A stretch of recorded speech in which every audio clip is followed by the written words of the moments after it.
Hello, Claire here.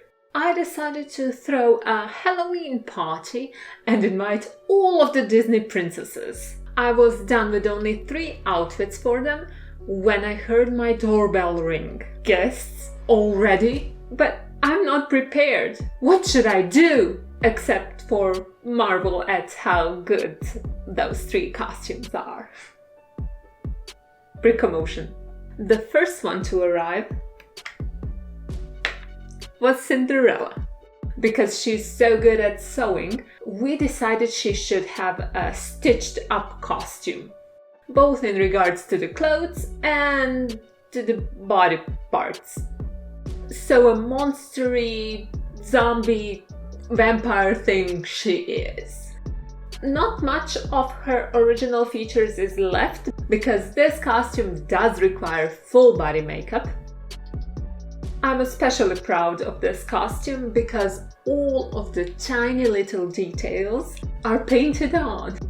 And by that I don't mean only the stitching, but also all of the patterns on the patchwork dress. See those tiny little swirls? Yeah, I painted those. And see those tiny little dots? I painted those too. And the stripes? Well, guess. And to make her head and hair match perfectly with the outfit, I gave her some green makeup and a green hairband. And it's exactly the same shade of green as I've used for her dress. So the only thing by which you could recognize her as Cinderella is her hairpiece. If you look from the right angle, you can see a bit of bright yellow popping through. It's not much, and it does match some of the materials used on her dress, so I'm not bothered by it. And I don't think she is either. I thought that making these stitches is going to be a pain, but once I started, it was so much fun that I enjoyed giving her the stitches even on the insides of her arms and on the parts of the torso that you normally do not see when I take pictures or turn her around. It did take me a while to paint everything on her, but I was repeating to myself the theme of this year's Halloween: reusability. That means each one of these costumes I'm going to present to you today and in the next video or videos are all meant to be reused for other characters. You might even recognize some of them. A challenge? And we can't forget some accessories. For her, I have a basket that I'm going to fill with a nightshade, which is a poisonous plant that she could use to murder us all. If that didn't make the outfit scary enough for you, I don't know what will. And she's at my door. The second one to arrive is Tiana. She is coming as a pirate captain, dressed mostly in teal, but with many golden details. Like on the boots, they are decorated with chains and belt buckles. I gave her short boots that match her belt, which is made of green stuff. You can tell by its inside color, which is green and not brown, because that's the part I don't paint. Otherwise it sticks to the doll, the paint gets ruined, it's a mess. I don't want to deal with it. Luckily, I didn't have to paint much of the torso, because I found Andrea had one that was quite perfect for this costume. I only covered up her music note with a magical shell pendant. What can it do? I hear it helps with some transformations. And as good as the front side of the torso was, the arms weren't. I painted all the way around. And seeing as this is a net, it did give me a bit of a headache to complete this one completely.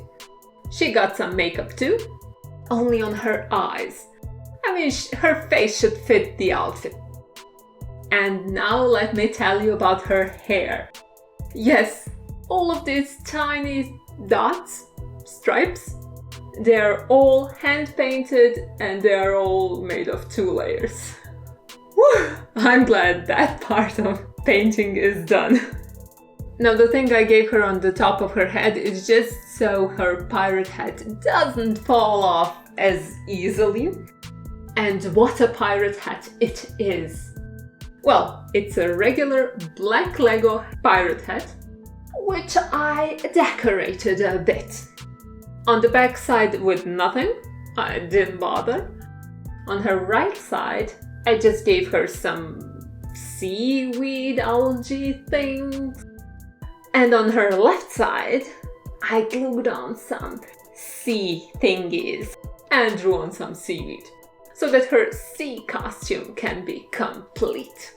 Except that it's missing yet another accessory. Girl's gotta have her accessories, right? Even if they are swords with skulls on them.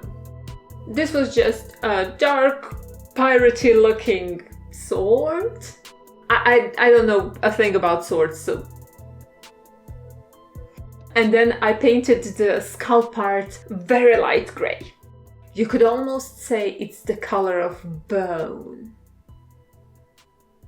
And it does complete the outfit in the sense that it makes it fierce. And maybe even a bit scary. Last year I put the Disney princesses in costumes, and although most of you liked it, the #1 critical comment I got was that the costumes were not scary enough. Well, here! And she's coming to my door, even though I have nothing ready for the party. If that ain't scary! To make things worse, we have a third, very early guest to my party.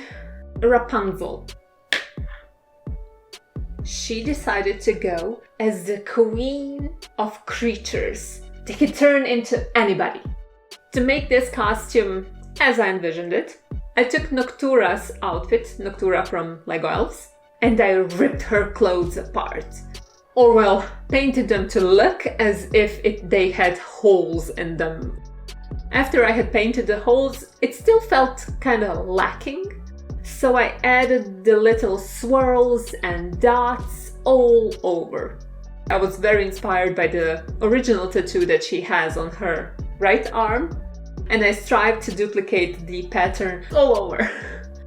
To further the frayed look of this costume, I also created 2 wings. Why 2? Because her outfit is supposed to be black and teal, and I only had blue and green paper. Sometimes it's as simple as that. The face is regular Rapunzel's face, just with teal lipstick. I find some of these crazier colors on the lips make the doll look evil. The hair matches the dress because I again stole it from Noctura. I just had to cut her ears off. I'm so scary. You can even see the points where I made the incisions and then had to paint over them, cover them up a bit. But that's again not all, because the Queen of the Changelings also has a magical horn. And since Lego still hasn't made horns with mini pins, I had to make one myself. To do that, I used a magenta bow, which I have like hundreds of, and the regular horn.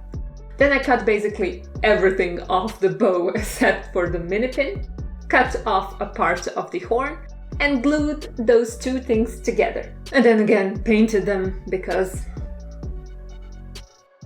color matching is important still.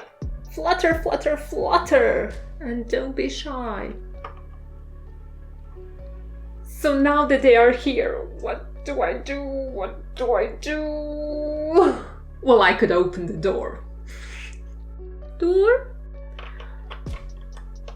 Ha! I almost forgot. I need to tell you which outfit I'll be using for the party. Yeah, you can see, it's the black one.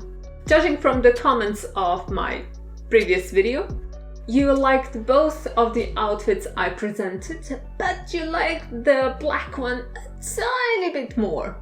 You said it was more witchy. But with one caveat, it was missing a hat.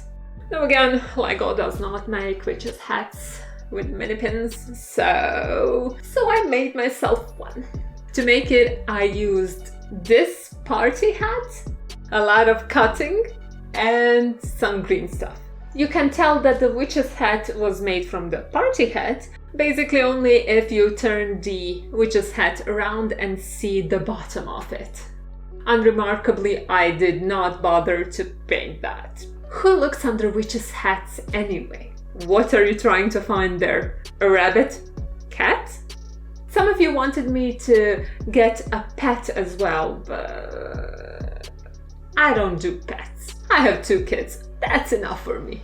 And now to the hard part. Girls, you know that the party hasn't started yet? Yeah, we know. We came to help. Oh! Huh, that's great. Cinderella, you can help me with some sewing for all of the outfits. Tiana, could you take care of the food and drink? Rapunzel, the house is going to need some decorations. Are you up for it? Sure. Well, these are great news. I might even be done before Halloween now. I mean, I already made the display stand for all of the princesses. Now I can't back down. I have to make costumes for everyone. See you on Halloween, if everything goes according to plan. Until the next time you click on one of my videos, bye bye!